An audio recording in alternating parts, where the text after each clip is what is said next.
My wife and I, she's trying to keep me healthy, so we get up in the morning and we exercise. And I was on the treadmill this morning, and I was watching Elder Bednar's 2001 devotional he gave here at BYU. And there's something he said hit me. He said this. He said, "There is no physical pain, no anguish of soul, no suffering of spirit, no infirmity or weakness that you or I ever experienced during our mortal journey that the Savior did not experience first. You and I, in a moment of weakness, may cry out, 'No one understands, no one knows.' No human being perhaps knows, but the Son of God perfectly knows and understands, for he felt and bore our burdens before we ever did. And because he paid the ultimate price and bore that burden, he has perfect empathy and can extend to us his arm of mercy so that in so many phases of our life, he can reach out, touch, succor, literally run to us and strengthen us to become more than we could ever be, and help us to do that which we could never do through relying only upon our power." I think that's a neat thing that he understands. How was the seminar last night? It was good.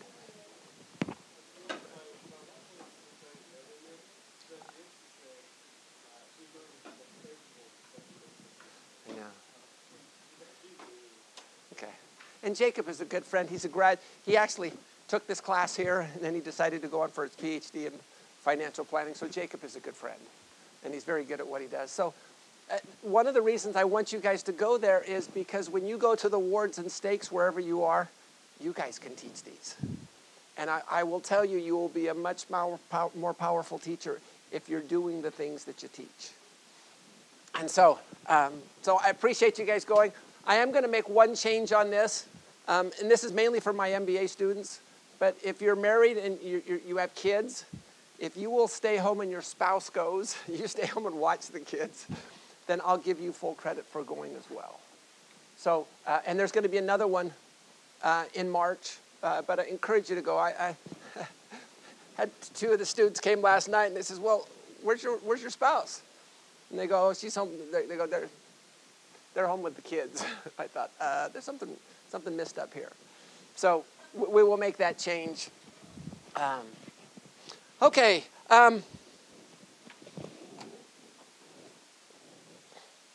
Today we are continuing on insurance.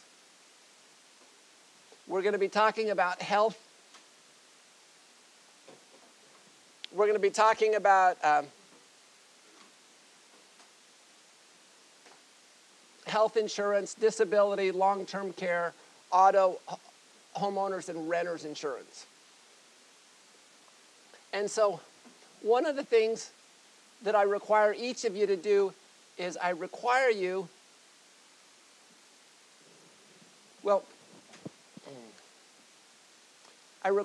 each of you,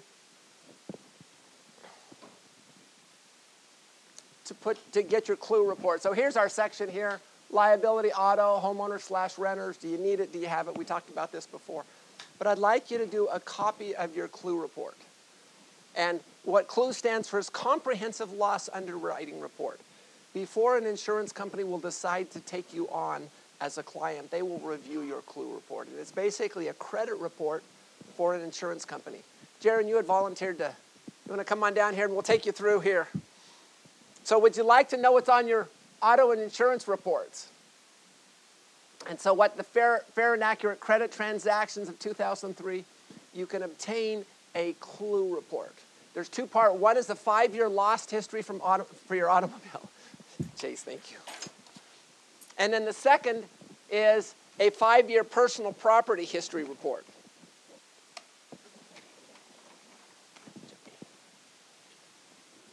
So that's kind of our framework. And so what you do is we're going to go to this place here.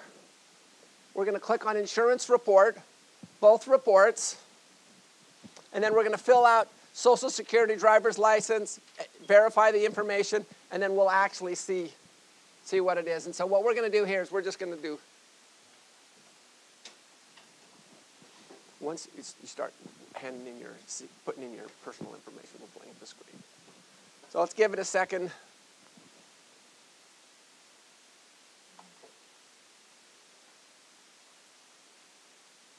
Okay, so we're going to come here to insurance report.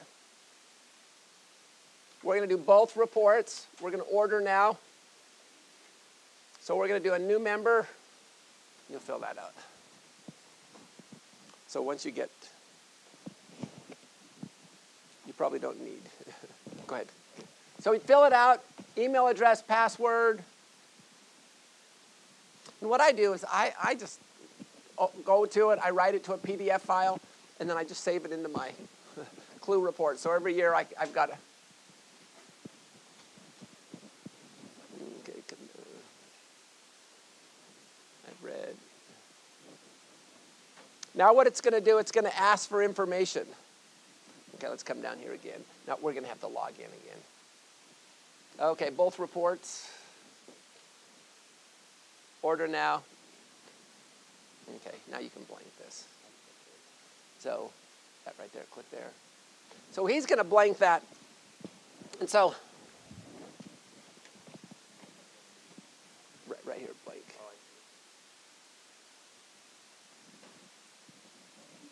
His Social Security is 231-549-672-87. So while he's doing that, I thought I would read some stuff. It's 7 key questions to ask before choosing your health plan. I don't cover a lot of stuff on health insurance here. I don't think I add too much value, but I think these questions are important. So what we want to do, most of you are going to be, this is your last semester in class. You're going to be going out, you're going to sit in front of your human resources department, and you're going to have to figure out which health plan do you want. So here's questions to ask. Question number 1, what's the real bottom line? Now realize that annual premiums aren't the total thing. If there's a deductible, make sure you understand how much that works. You know, it's interesting, a lot of health plans right now, the deductible isn't once a year, it's every time you go in. So you need to understand that. Also look at copays. My dad went into his place, he had $120 in copays in one visit. So realize all of those copays as well. So question 1, what's the real bottom line? Question 2, how well are you protected are you against catastrophic costs? So I need you to find out what the plan limits are. If you've got a low cap like $100,000 and you've got a premature child, you could actually hit that cap very quickly. You know, let's say you're in a car accident that leaves you disabled, you could have $1 million in expenses. So make sure that that cap is pretty high. So basically, the higher the minimums, the safer you'll be. Number 3, will you be able to use your regular doctors? So you want to call the plans that you're considering and get the list of participating doctors. You may find that the doctor you like is not on the plan. However, my wife, she had a doctor she liked, and when we moved to California, she actually got that doctor included on our insurance plan. So that's possible as well. Number 4, how complicated is it to see a specialist? In an HMO, the least expensive and most restrictive, they have what's called a gatekeeper. You have to work through your primary care physician. That doctor acts as a medical gatekeeper and decides if a referral to a specialist is medically necessary. In a PPO, you're normally free to choose. However, if you go out of network, there's a higher cost as well. Question 5, do you have a choice of hospitals? We lived within 3 miles of a hospital in Walnut Creek. And luckily, that was one of the hospitals that we were allowed to go to. So make sure. It's no fun, you know, if your wife is expecting and you've got to go 30 miles to another hospital. I know, we did that once. So, you know, make sure. Consider whether the plan covers the hospital your doctor is affiliated with, as well as nearby community hospital where you might be treated in an emergency. Question number 6, are your prescriptions covered? Ask if the plan includes pharmacy benefits. Ask for its formulary, the list of prescription drugs it covers. Many plans have tiered cost sharing where medications are grouped into two or more categories. So you might have a small copayment, say $10 or $15 in the first category, and then you have to pay significantly more for other ones. And question 7, what other benefits are included? Some policies may cover dental, vision care, hearing aids, child care or adult physicals, cancer, detection tests, or alternative therapies. You just need to ask and find out what it is. Okay? Oh, really? Yeah, let's try it again. Now you filled all the forms. Okay, so here it is. Continue. Okay, so let's come here and let's unblank. Jaron's being a real trooper. He volunteered. I said I needed someone who's been in an accident. So you want to view auto report? Personal auto report? Yeah, first one. Yep. So no, it is. Okay, here's auto claims report. 221. 1 claims. Come down a little more. Rexburg, Idaho. Okay, here's the dollar amount, 0. What is subrogation? Toyota Corolla CE. What's subrogation? Did you have to... What does it sound like? So, because he was not at fault, the other person was at fault, his insurance company put the bill to the other insurance company who covered that. I believe that's it. So any other ones, possible related claims? Let's see if there's anything else here. Here's claim 1. Keep going on down. $58, towing and labor. Claim 2. $83, closed. What's that?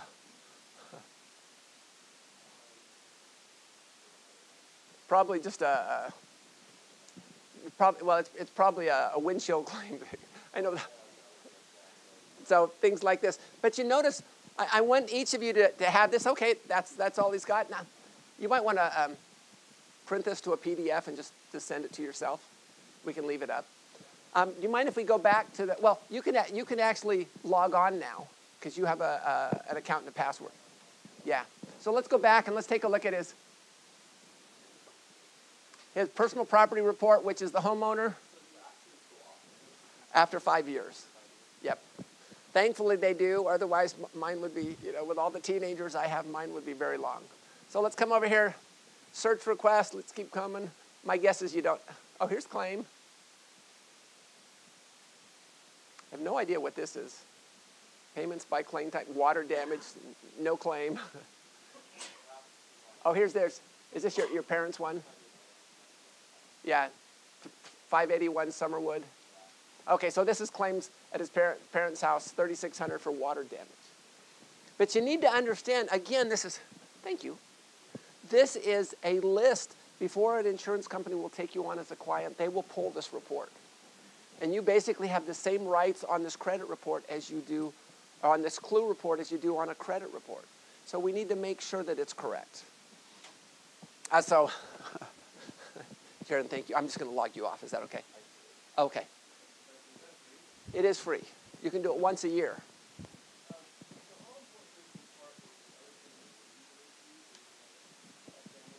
Yeah, that's what it is. In fact, the housing ones were his parents and not his.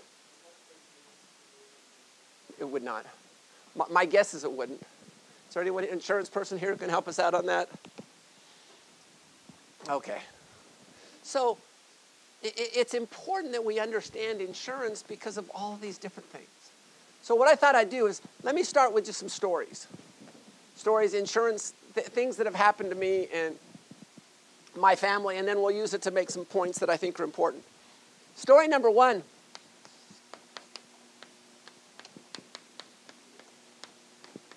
Wife and I, we moved to California. We had a business that working well. We decided we wanted to go skiing. And we have 7 kids, and our youngest was about 4 months. So you have to have figuring out, and if you can imagine getting 7 kids into a van, plus all of their ski gear, plus all of their ski clothes. And we had basically it was a GMC extended van, and one of those custom vans. I bought it from my sister and her husband, and it was big, but we still couldn't get everything in, and so I had a little 4x6 trailer on the back. So you've got this really long van with this very short trailer. So we put all of our skis and everything else there in the trailer. And we were coming I-80, and then the turnoff comes for Tahoe Donner. And the road came like this. And it had snowed. And it had snowed quite a bit. And you guys know, I don't know, these GMC extended vans, are they front or rear-wheel drive? Rear-wheel drive. How well do they handle in the snow? They don't. And so we had a friend that had a cabin, and we rented the cabin from him. And I turned here, and I was going up, and this is a hill here. And I started going up this hill, and pretty soon my tires just spun. And I'm not really good with cars, but I thought, oh, cool, I have some chains. I'll go put those chains on, I'll be the cool dad. You know how dads are. And so I put those chains on, got back in the car, and I expected to be able to just go. Thomas is laughing. He knows what things. I drove 10 feet, and my tires just continued to spin. And I thought, oh, no. And so I was up here. I'm pulling a trailer. Now, realize I'm not very good at backing up trailers. Now, this is a long wheelbase here and a short wheelbase on the trailer. Is that easy to back up? I know people here. But kind of the fun thing, the nice thing is because I was on ice, I could actually try do my best, and then when I almost jackknife, I could actually get out and slide the trailer around because it was so slight. So what I did is I figured if I go down this hill a little bit, there's another off-ramp here, and I could get to the place we were going to be. So I started backing up, and it was like back up a little bit, get out, shove the trailer over, back up a little bit. And these cars would come by, and they'd look at me, and they'd, oh, you sucker. I can tell you're a Bay Area, California. You don't know how to drive it. You guys remember those kind of views. And I was, finally, so here was this little road here with a couple of houses, and I was just a little bit across the way here, and my trailer was here, and I was backing up. And about 4 or 5 cars had come by. And all of a sudden, I look up, and this blue 4Runner was just coming right over the hill. And I screamed, hold on. And we had been there like 25 minutes, and so we had a TV there that the kids were watching, and my kids were standing up. No one was in seatbelts. My wife was holding the baby. And I just screamed, hold on. And luckily, when he came, he hit us. I just saw the airbags explode. And what it does, because we were in ice, instead of forcing us to roll, it just shoved us back. And so luckily, and my kids always go, Dad, what'd you hit? That's kind of the first statement. But what it does is it shoved us down. And so, the antifreeze was leaking out of the car from the broken radiator. And so we called the police, and the police came. And as we were sitting there, the policeman came and he did his report. And he says, why don't you guys come here and sit in the car? So it was me and this other driver. And he turned to me and he says, well, how fast were you going? I says, I was going like 1 mile an hour backwards. And he turned to the other driver. He says, well, how fast you were going? He says, well, I was going like 5 miles an hour. You know what? And I didn't say, well, there was a half dozen other cars that were able to drive around me without any problems. I didn't say anything. I just kind of kept quiet. Okay, story number 1. Story number 2. You guys all know where 8th East is in Orem. Here's 8th North, and then you've got 8th East. And you come around here, and you've got the Word Perfect building here. Well, I had one of my daughters, it was Emily and her friend Brenna. They were coming back from a group called Sunshine Generation. It's a little song and dance routine that your kids do. She'd get really embarrassed if, when she sees this, she'll get you did that too? Cassie, that's funny. It was about 8 o'clock at night, and I was coming. Here's the Word Perfect building. Here's the cemetery. And I was just coming around here and just driving. I was in my Mustang, the convertible one. And all of a sudden, bam! And I had no idea. And my daughter goes, Dad, what did you hit? So I didn't see anything. So I pulled over, got out of my car, and all of a sudden I started walking around, and I noticed some hair in the front quarter panel. And what had happened is a deer was just running across here, the Word Perfect building, or buildings, and as I came by, it ran right in front of me, and I hit it. Actually, it hit me. I didn't hit the front. It hit the side of my quarter panel. And, and I go, oh, no. And all of a sudden, I look behind me, And there was a police car here with his lights on. So he came, parked behind me. And you guys, you don't want to be deer are uninsured motorists in Utah. You don't want to be a deer. And I go, I think I hit a deer. He says, yeah, I saw it. So our policemen are right at work.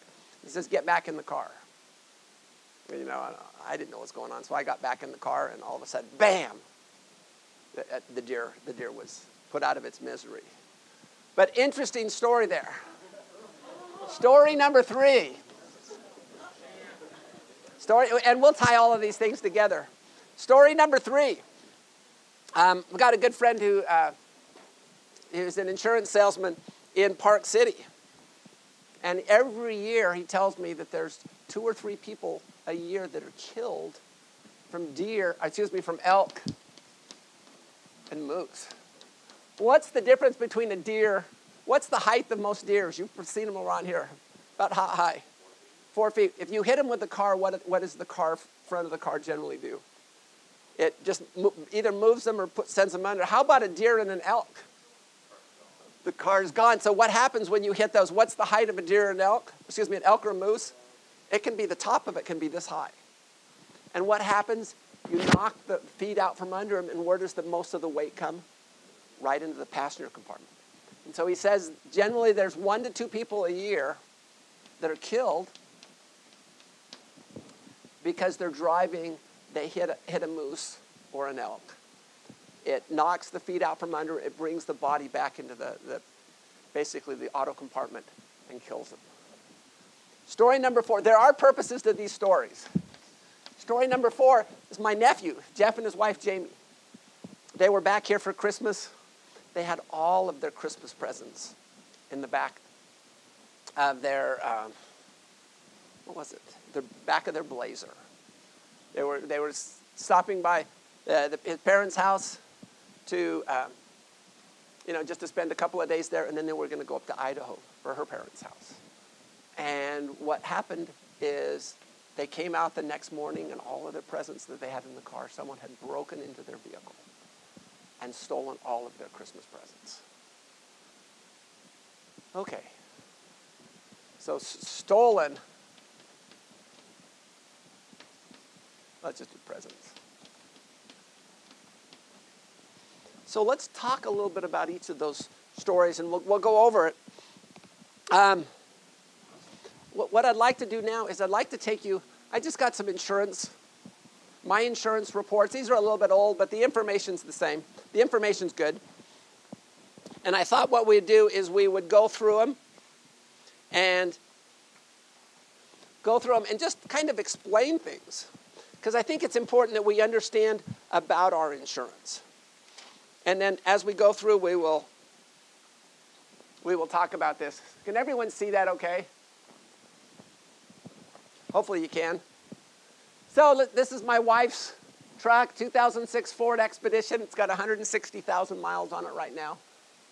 Notice any accidents. Is it a good idea if you get a ticket to get it taken off of your insurance? Especially if you've got teenagers, it's a good idea. Okay, so let's talk about coverage here. So here's our premium by coverage. What is this 250, 500, 100? What kind of coverage is this? It's called split coverage.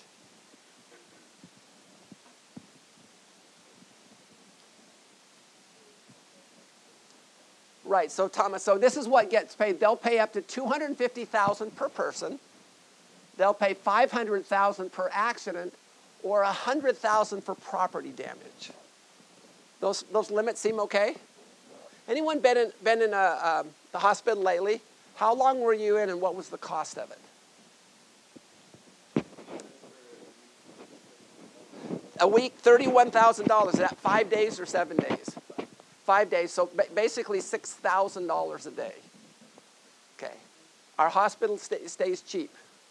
No, they're not. So let's go here.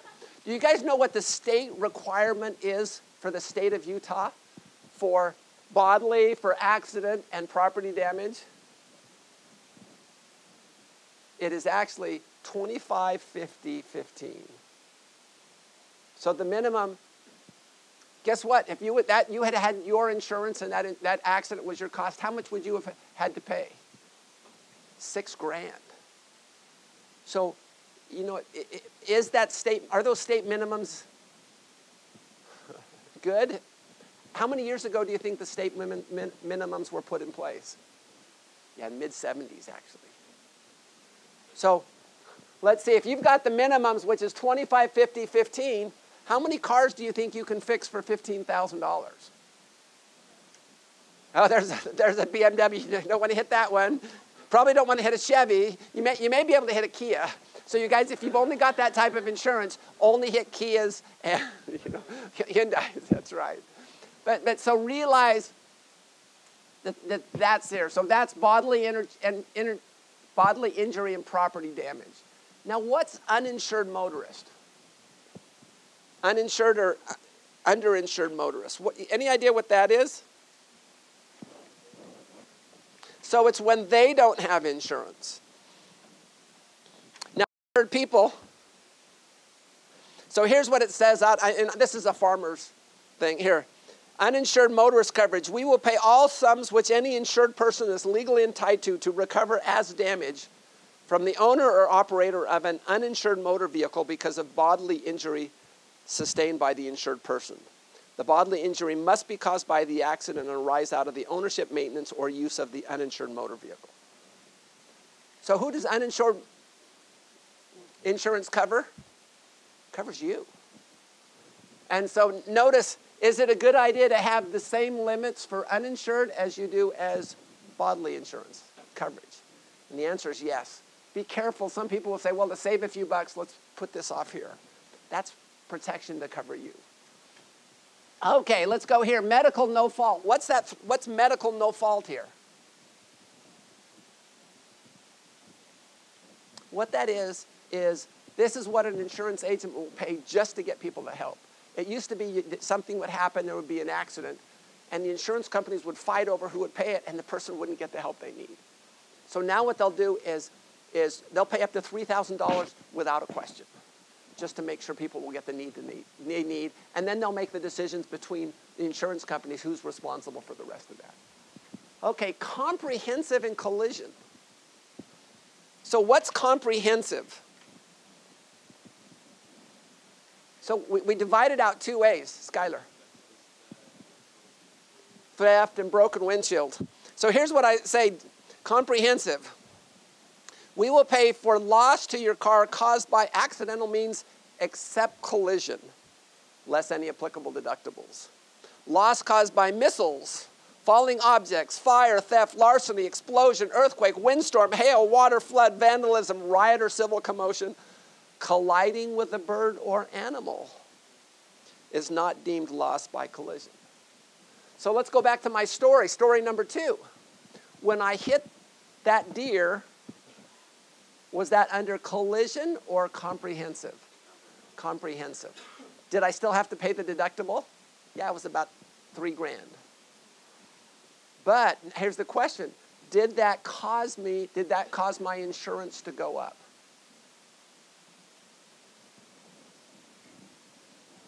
No, and the answer is no. Now let's step back. Now let's say I had seen the deer, and I'm amazed. We drive down, my wife will see a deer, all the things, and I'll have to say, where?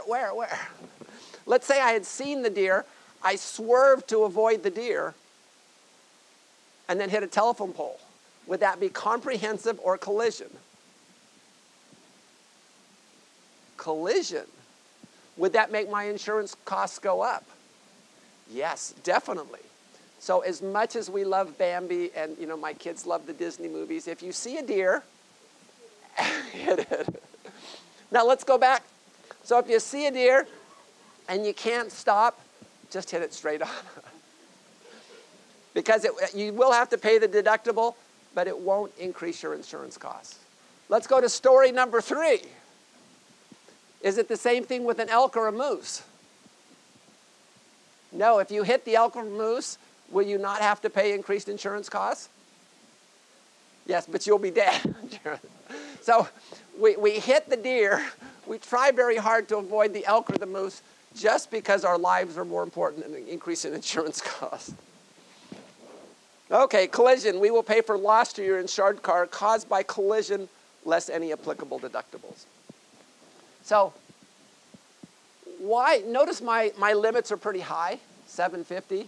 I actually asked my insurance guy, which is my brother Phil, I asked him, what would it be for $1,000 deductible? And I think I saved like $2.50 every 6 months. So I figured it'd be 40 years before I'd get that. So if we've got a decent emergency fund, we can kick those deductibles up to reduce the costs.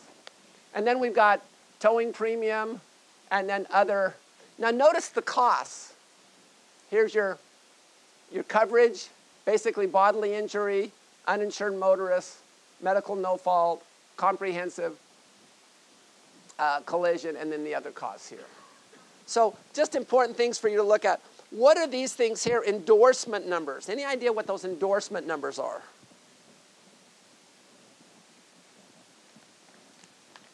Now notice I've got one here that says E1417. And so I'm just reading from this report. It says E1417 says, it is agreed that if a loss to auto safety glass is repaired rather than replaced, the deductible applying to coverage F, comprehensive under Part 4, damage to your car is waived. So if I repair a glass instead of have to replace the whole windshield, I don't have to pay a deductible. So that's why my wife, anytime that goes into Jiffy Lube, she'll get those fixed. But there's a number of those things, and most of these are really just to protect the insurance company. They say, okay, we can use refurbished parts. It doesn't have to be new parts. It doesn't have to be, Ford parts. It can be, a good aftermarket parts, but really to protect them. Now, what's this one here? Discounts. This is probably one of the most important sections here. Next to liability coverage, the discounts. Notice we have accident-free, ultra-preferred group. Any idea what an ultra-preferred group? Insurance companies have figured out that if you're a professor, maybe that's how boring we are, but we don't make as many claims. So that we're 30, 60, if I'm between age 30 and 60, I get that passive restraint. So if you've got airbags, anti-lock brakes, EFT, electronic funds transfer. So each of these things has a discount. If I'll let them take the money right out of my checking account, I'll save 5% a year. We have multiple car, with all the teenagers. We have auto insurance with them. We've got home insurance. At this point, we had life insurance with them as well. So what they want to do is they want to get as many of their benefits as you can. So we can actually see, okay, here's some information about related information. So our territory is 8. Pleasure, use, annual mileage over 5,000, under age 50. You can tell that was 8 years ago. And so these things will change. But the important thing is we understand this. Now let me share a different vehicle. Kind of look at this. So this is my wife's vehicle. Now I wanted to share the teenager's vehicle.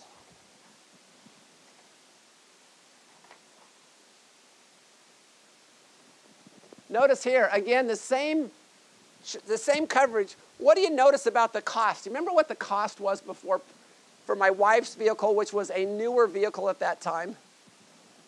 $110 versus $240. Why is it so much more expensive on this vehicle? Yeah, teenagers. Notice we do the same thing here. Now notice here, do I have full coverage on this vehicle here? No, I don't. So after about the 3rd accident, we got the hint. We tell our kids, you know what, if you get any wrecks on this, our next kids are going to have to drive that same thing. One daughter was driving down the street, and she just wasn't paying attention. And there was a U-Haul truck right to the next of her. And there was running boards on the little Blazer. And she kind of got too close, and the lug nuts on the U-Haul made these diamond things right on the running board. And so what did we do? We came home, we took off the running boards, and now the vehicle didn't have running boards anymore. Another daughter backed it into a rock, and so we tried to pound it out. But it just would be really expensive with teenagers. And so my kids know that when this vehicle goes, it goes. So those are just some of the same things. Notice we have the towing premium and the other things here. Again, the ratings here, they're even, and notice, what's that good student discount? Is that a good thing? Yeah, it saves about 30%. So my kids have to, every 6 months, they have to send in their grades. They have to see this video. They have to watch this video, but it's worth it. And how do you work it with kids? Yeah, we actually do that. We figured out once they come on, we'll pay for the incremental for each child who comes on. If they get in an accident, they actually have to pay the increase in insurance costs. I had one daughter who got in an accident, and it cost her about $60 a month just for the increase in insurance costs.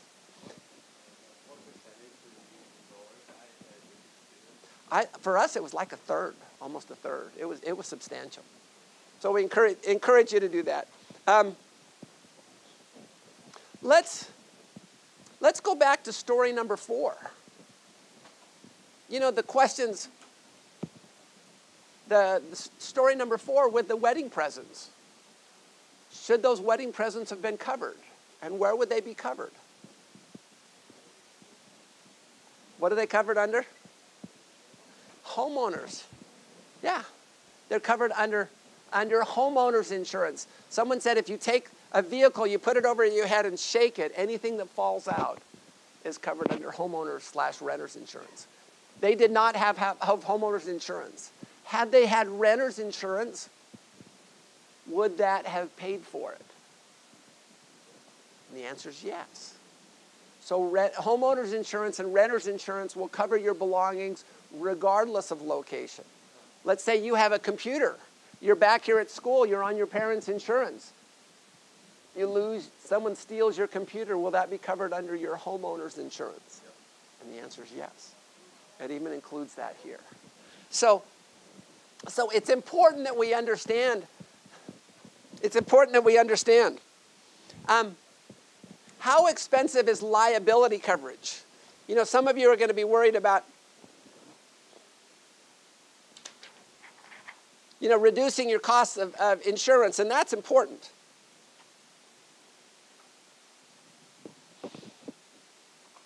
So let me just share something here.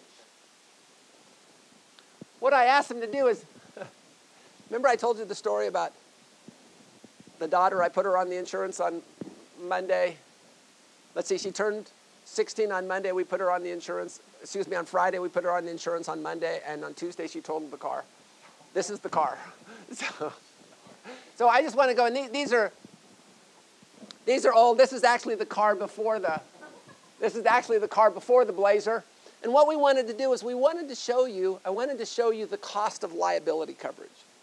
So here it is. Here is state requirements, 25, 50, 15. So bodily insurance, property damage. Here's uninsured motorists, again, 25, 50. Underinsured motorists, personal insurance protection, comprehensive, collision, towing, loss of use, glass deductible buyback. Notice the only difference between these two, columns 1 and 2 and 3 and 4, is just, notice we went up to 100, 300, 100, which is kind of the minimum that I would recommend for students. And actually mine right now is 250, 500, 100. But notice here's your annual cost, 6 month, $400, $500, policy fee, roughly about $82 a month. Notice on this one here, notice it's only $92 a month. So we've got four times basically your bodily protection, 6 times the accident, and basically 6 times the property protection, and it's $10 a month. So you know, you just cut down 2 of your Diet Cokes every week, you know, and you know, you would have it. So the point here is liability insurance is very cheap, and so we encourage you to have that. And if you need to reduce your costs, don't reduce your liability coverage. What you need to do is you need to basically increase your deductibles. How about renter's insurance? Good idea or a bad idea? Story number 4, if they would have had renter's insurance, would that have been covered? It would have. So again, it would have been covered regardless of location. Let me just share an email. Brother Sudweeks, my wife and I are loving the Bay Area. We're living in the city right now. Because tax season's so busy, we haven't had time to visit the East Bay. He knew that I was from the East Bay. Financial plan was a huge help. I've enrolled in a 401k, life insurance, and medical benefits here at work. It's such a relief to be able to understand them all and to know what coverage I wanted. It was very helpful with the 401k because each of the funds that were included in our 401k had a Morningstar report. On the downside, one night after my wife picked me up from work, we parked the car in the streets downtown to go out to eat. And someone broke our window and stole my work laptop. It was a rookie mistake leaving it in the car, and I know better now. And luckily, my work just reissued me another one the next day. Unfortunately, it was $200 to fix the window. That experience got me thinking about a discussion of renter's insurance in your class. My wife and I don't have renter's insurance right now, but I know I would feel a lot better if we did. I was looking through your PowerPoint slides and couldn't find too much information on renter's insurance. Wondered if you recommend a certain type of company. Do I recommend you guys have renter's insurance? The answer is yes. How expensive is renter's insurance? It's cheap. Notice here, personal property, $20,000. So you can insure, and you can get higher amounts on this too. Will $20,000 cover most of the things you guys own right now, especially as college students? Loss of use, $4,000. Personal liability coverage. A lot of people don't realize that, you got a child that's out playing in the yard. He has his skateboard. Monday was a holiday, and so my daughter goes, "Dad, take me on the ATV." And so we got a rope. We tied it behind the ATV, and she got on her skateboard. And I pulled her up the street, and then she'd slide down again. We did that a couple of times. But let's say one of your kids leaves a skateboard outside that someone steps on and on the sidewalk, falls and breaks their neck or breaks their back or something like that. Are you liable for that? Doesn't your renter's property cover that? And the answer is no. So realize that. So $100,000 liability may even be low. Guest medical, $1,000. Contents. What's the difference between contents replacement and no contents replacement? Let's say you've got a 32-inch TV set. And let me tell you a story. We were living in Arlington, Virginia. We had our apartments off of Lee Highway. And all of a sudden, I walked into the bathroom one day, and I looked, and I just saw this bulging underneath here. Looked like there was some water underneath the paint. Guess what? There was a leak upstairs. What had happened if that had gone through and just gotten all my equipment wet? Let's say I had that 32-inch TV. How much would the insurance company have replaced? Let's see, the TV was 10 years old, 32-inch TV. We paid $300 for it. How much would they have replaced? $50, $40. However, if I would have had contents replacement, what would they have replaced? A 32-inch TV. So it's probably a good idea to do that.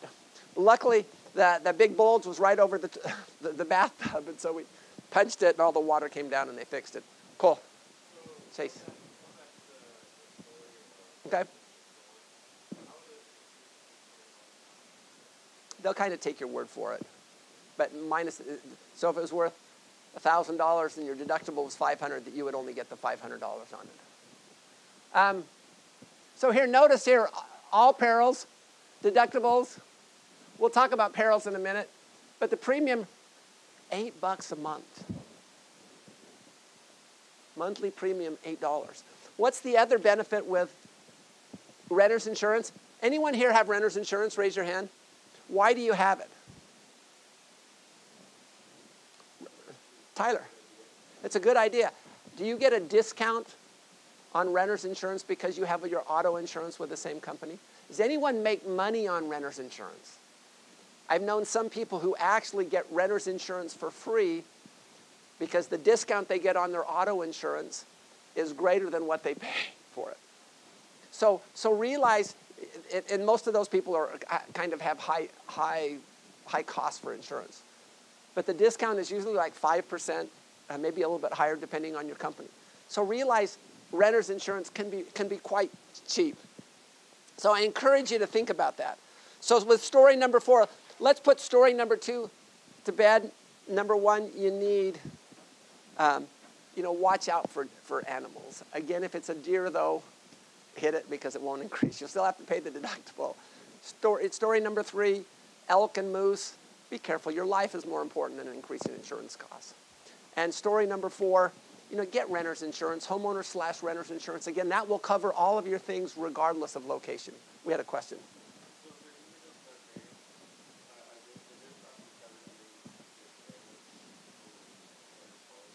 It kind of depends on your age. I believe it's probably up to age 26. So it depends. But actually, once you get out and you graduate, just get the insurance. Like I said, it's pretty cheap. So encourage you to do that.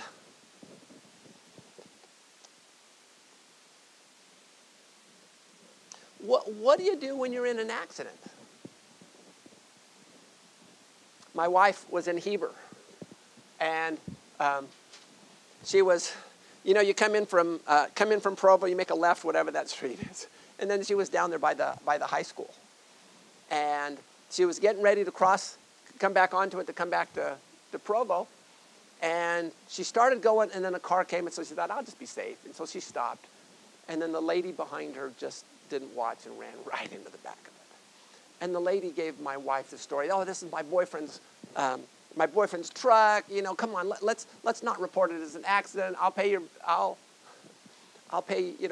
anything it costs to get it fixed. And it was convincing enough. My wife says, okay, not a problem. So she came home and then she told me, and I said, that's not a good thing. I said, we need to call her back and let's go down to the police department and let's fill out a police report. What's the risk when someone says, well, I'll pay for it? They don't. And and if there's other concerns, if there are medical concerns like that, it's really important that you do that. And so we went down there, we went to the police department, they were all really kind and thoughtful, and we filled out the report, and they actually did pay for it.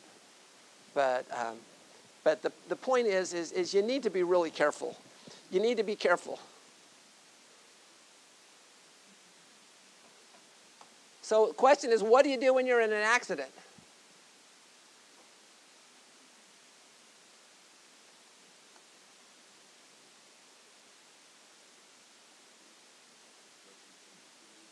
Yeah. So, and that's kind of what we'll just talk about. We use wisdom, help the injured, move the vehicles, put things out of the way, get the names of any witnesses. Insist all drivers take an alcohol test if that's a concern. We were coming back from St. Louis to Arlington, Virginia, and we came over this hill, and there was a motorcycle on this side here, and we were coming across, and there was just a lot of construction. And we came over that hill, and there was a person on the lane to the next of us did not notice the stopped motorcycle ahead. And they came over that hill, and they just laid on their brakes, but they hit this motorcycle, and there was a couple on it with leathers and helmets and everything else. And again, the common thing, as soon as there was a noise, one of my kids turned, Dad, what did you hit? And but we stayed there and we helped them out until the cops came, and we gave them our names and said we were witnesses. And luckily, like I said, they had the leathers, they had the helmets and things like that, but they were still in pain. And it was really kind of fun. About 8 months later, here comes this, chopped out motorcycle with this guy with his long hair, helmet and everything else, just a wonderful guy. And he says, I just wanted to stop by and tell you guys thanks for helping out. So we had a good time talking to him and had dinner together, and then we would go on. But be there to help. Number 2, keep calm and control. Don't sign anything or and notice, even be firm on your views. Speak up and give pertinent information, even if it contradicts the other driver's comments. I did not do that. Back to story number 1. I did not do that. The guy says, well, I was just doing 5 miles an hour. Well, 5 miles an hour, there were 6 other cars that came by and had no problem at all. And you know what happened there? Because I didn't make any comment, the policeman said, well, it's both of your faults, but me, because I was partway over the road, I was 51% at fault, and the other guy was 49% at fault. And so you saw that subrogation up there? So whose insurance had to pay for both vehicles? Mine. And so guess whose insurance costs went up? Mine. So that puts story number 1. And number 3, follow it properly. Get the insurance company's name. Call your insurance possible as soon as possible. Get a copy of the reports. Keep a record of all expenses. Elliot. You get like No, it depends on what your deductible is. My deductible is $750, and so what do I do? I'll end up paying for that. Is there any way that, because aren't the places that kicking me out? Can they figure out? You might have been a place where there was a camera, but it's pretty tough. Still not satisfied? You can go through with the settlement offer, request a meeting, and then if there's still problems, you can request there. So, point here is let's be wise in the things that we do. Let's be wise in our insurance. Here's a story. Question. There was a gentleman in Park City. He came out to his garage was separated from his house, and he came out, and he noticed that his car was leaking gas. And so he thought, that's not good. So he went and got this plastic container and put it underneath the car. Came out a couple hours later, and that container was filled with gas. So I thought, what do I do? And so he picked up that container of gas, and he went and he poured it in the toilet. Came back, got in his car, drove off. What's the problem with gas in a toilet? Money down the drain. What's the other problem? What rises to the surface? The gas. What did the fumes do? Pretty soon the fumes went around the toilet, came on down, went around into the bathroom. It was out there. There was his hot water heater was there. Pretty soon, the house needed more hot water. The piezo ignited. It ignited the fumes, and $300,000 worth of damage. Ignorance is a covered peril in insurance. Did the insurance cover that? Actually, it did. So it did. So we need to.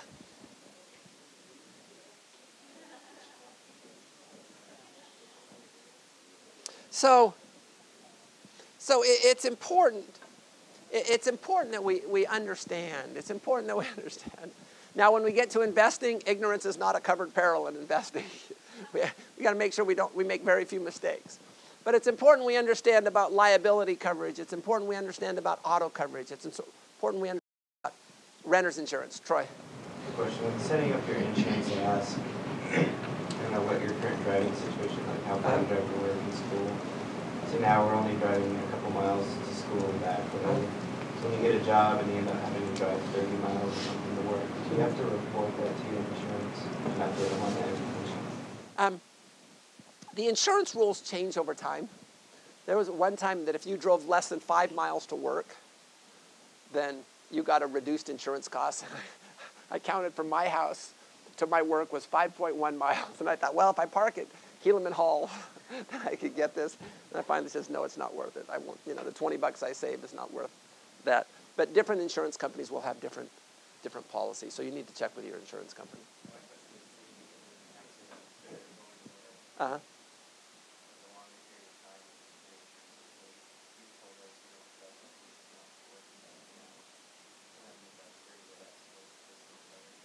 I don't know that, because when you have that primary, and you may be going to a special meeting too. So I don't know. Jared. So I have a question. Like with trampolines and dogs, what type of insurance? Okay, so the question is with trampolines and with dogs, what kind of insurance? Get rid of the dogs. Because, like, for instance, my cousin got bit by a dog on her face, and a lawyer told her that she could go and get hundreds of thousands of dollars worth of compensation for that, just because she's a girl and a dog bit her face and caused scarring. So, I mean, if you didn't have insurance for that kind of stuff, then someone did sue you. That's a lot of money. So what type of insurance would cover that? Because, I mean, $100,000 wouldn't cover that. Yeah, so my understanding is your comprehensive, your liability coverage will cover any pets that you have. And number two, if you've got a trampoline, which we do at my house, there's higher risk there. Which do you think is better, a trampoline that's 3 feet above the ground, or we actually have an in-ground trampoline? Which do you find has fewer accidents? Actually above the ground, because it gives them 3 more feet to catch their balance. At least that's what I've heard. I don't have any documentation on that. So let's talk about homeowners insurance.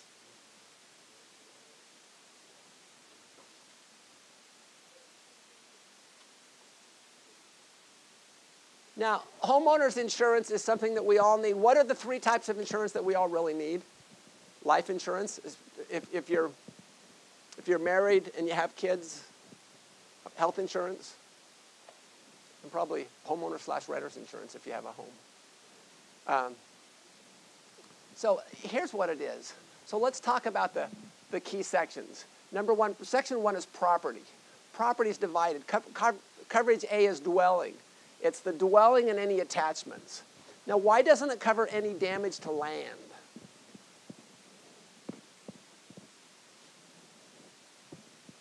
In essence, can the land be damaged? Probably not too much. Number two, it's other structures. These are other unattached dwellings on property. We have a gazebo in one corner of our backyard. Now, it's unattached, things like that. So other structures would cover this. Unattached dwellings. It also covers landscaping. And it doesn't cover things for business purposes. And notice, generally the way homeowners works is B is a percent of A. Generally, if your dwelling is 200,000, then the maximum coverage would be 10% of that, or 20,000. You have C is personal property. Now, notice covers personal property regardless of location. Again, to story number 4. We're running that into the ground, but story number 4, you're out for Christmas visits or things like this, it covers that. And it also covers the property of guests in your home. You have a guest that comes over. And then D, personal property limits. Again, this is 50% of the home's coverage. Notice there's a limit on cash, gold, 1,000 limit on securities, 2,500 limit on silver ore. Why is this? Why is there a monetary limit on this? Yeah, it's hard for them to document. Oh, you lost $5,000 in cash? How do you document that? And so companies will put their limits here. And then we've got loss of use. Result of your home being uninhabitable or unusable. My wife, when she was growing up, her younger brother, who was then 5 years old, decided he thought it was pretty cool. He went and found a candle, and then he went into the closet and played with the candle. Well, needless to say, the candle caught the clothes on fire, and then the clothes caught the house on fire. And so for the next 4 months, they lived in a hotel, and they ate out every night. You know, and that's what it was covered, loss of use. Again, limited to 20% of coverage on the home. So 3 benefits, again, additional living expenses, fair rental value, and prohibited use. For coverage A through D, do you get, is it kind of like an a la carte, say I want A, C? No, you actually take what? You have to take all of them. And most of those B through D are all as a percentage of A. Prohibited use. You know, this is a problem that people are having now. You know, tenants come into a rental place, they open up a meth lab and cause some real problems there. So be aware here. And then we've got liability. Liability applies to all the different policy forms. And so what I'm going to do is I'm going to give you the 6 major forms of insurance, but liability applies to all of it. So personal liability, all amounts, bodily injury and property damage, medical payments, reasonable medical payments, first aid, damage, things like that. Okay, here's what I want to do. So let's kind of look at kind of the different types of plans. Number 1, basic insurance, broad form. So your dwelling is broad form. Other structures is 10% of A. Personal property is 50% of A. Loss of use, 20% of A. So what's the difference between open perils, and broad form? So broad form, go ahead, Ryan. Broad form is like Jacob. Yeah. Broad form gives like a list of things that's covered. Like your house will be covered if this, or this happens. Open perils like this covers everything except for maybe this. Right. Which do we want to have? We want to have open perils. So again, with broad form, again, if if it's not named, it's not included. Open perils mainly says, unless it's excluded, it's included. So we've got broader form, open perils, renters or tenants insurance. Includes open perils on property, personal property as well. Condominium, modified coverage for older houses. And then comprehensive liability and medical payments. So it's important that you understand which one. Most of us here would probably do HO5 for the things that we're doing. One question. Yes? $15,000 minimum, is that pretty common? Or if it's less than that, you're basically paying for all of it yourself? Is that what it's saying? Well, I think it's just saying for the minimum on the house. The value of the dwelling has to be at least 15,000. And so what you can do is you can also supplement your policy. You can add an inflation coverage. You can add floater policies. You say your spouse has a ring or something like that. You can add flood, earthquake, and terrorism insurance. Things like that.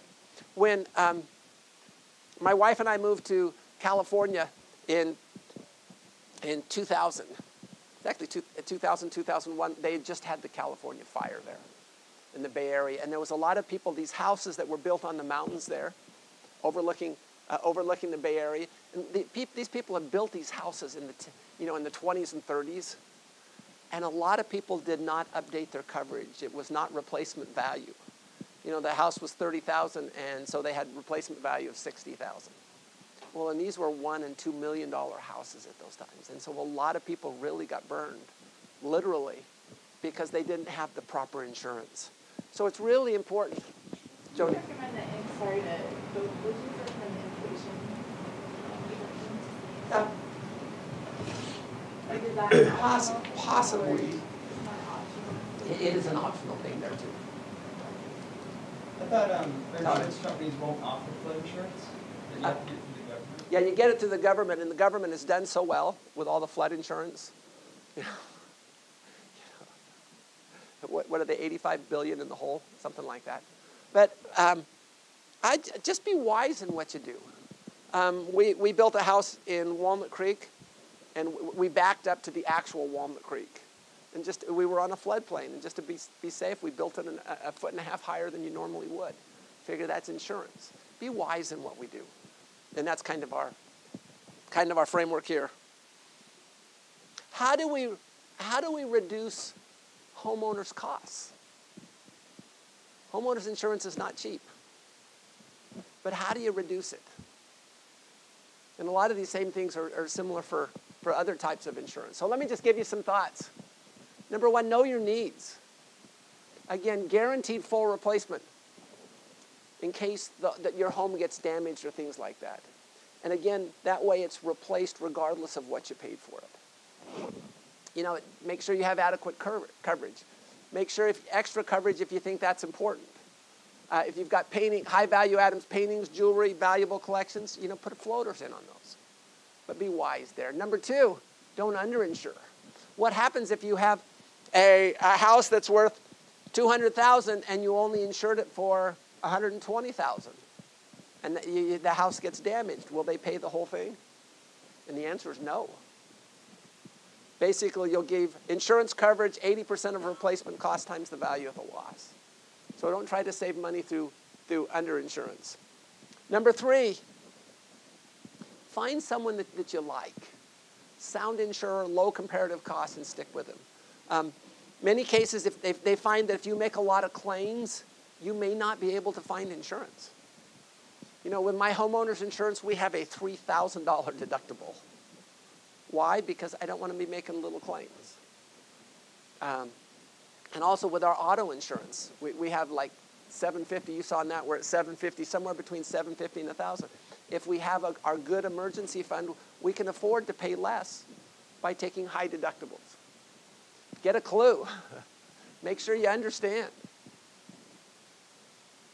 Be careful that inquiries are not listed as actual. I looked on my homeowner's report, and we had some water damage, and it was less than the $3,000. But I called the insurance guy. I called my brother Phil and said, check into it. So he actually checked into it. The dollar amount was still zero, but at least they looked into it as well. Oh, and again, try to put your home and your auto policies with the same insurer because you can get a discount for that. So utilize all of your discounts. That's really important. Increase your deductibles. Drop on add-on coverage for small case. Security systems, smoke detectors. You know, I hate to say this. We have a security system in our house. We don't alarm it very often just because with all the teenagers. But it saves us 5% a year on our security system, or on our homeowners. Pay your premiums annually instead of monthly or biannual. Again, EFT, electronic funds transfer, they'll give you a deduction there. And know your coverage. Read it. It's cheaper to pay annually? Yeah, it is. They'll generally give you like a 5% discount if you do that. Know your coverage. Make it work. And so it's just really important. Videotape the exterior. Keep records concerning the value of your assets. I recommend you take a camera. Just walk through your whole house. Last time I did that was like 5 years ago. It's probably time for me to do this again. And just walk through, open up all the closets. I have a bunch of tools. Do I want to write down every tool I have? No. So I just put my tools out there and I just videotape it. So, and then you keep that videotape someplace away from the house. So put it at work or at your mom's house or parents' house or things like that. Keep your credit score high. Realize on insurance people have found that people with high credit scores make fewer claims on insurance. So if you can keep it, again, that gold standard, 750, 760, I think you're good. So,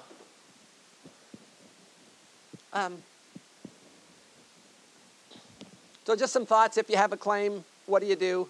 Notified, kind of go through the framework. In my wife and my case, if we have a claim on insurance, we'll try to fix it ourselves.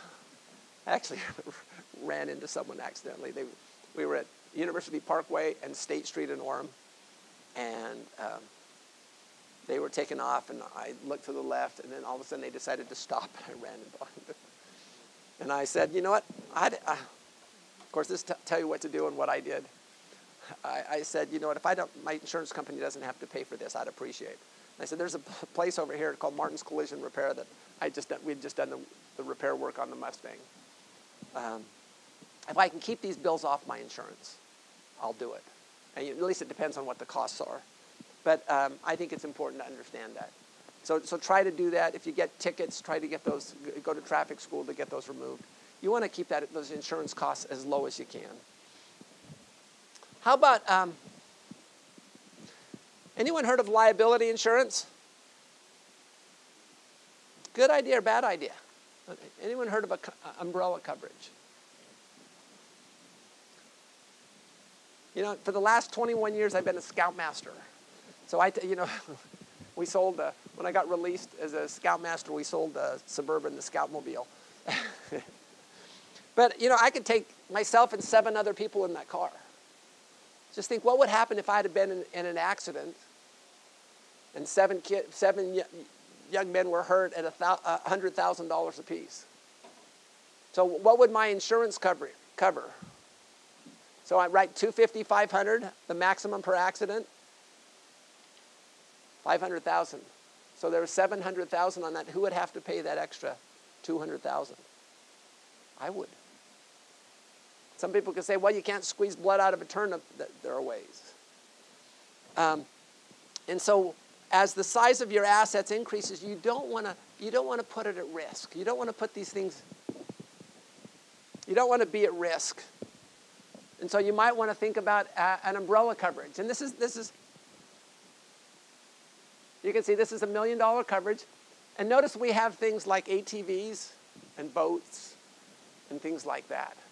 And so what this umbrella coverage does is it puts all of your insurance products under one umbrella. Now we have, notice our limits here, $250, $500, $100. They require all of your insurance be with their company, and it also has high limits there. So let's say a neighbor's riding one of the ATVs, and they get hurt. Let's say they were in the boat. You're out water skiing with your friends, and you get in a wreck.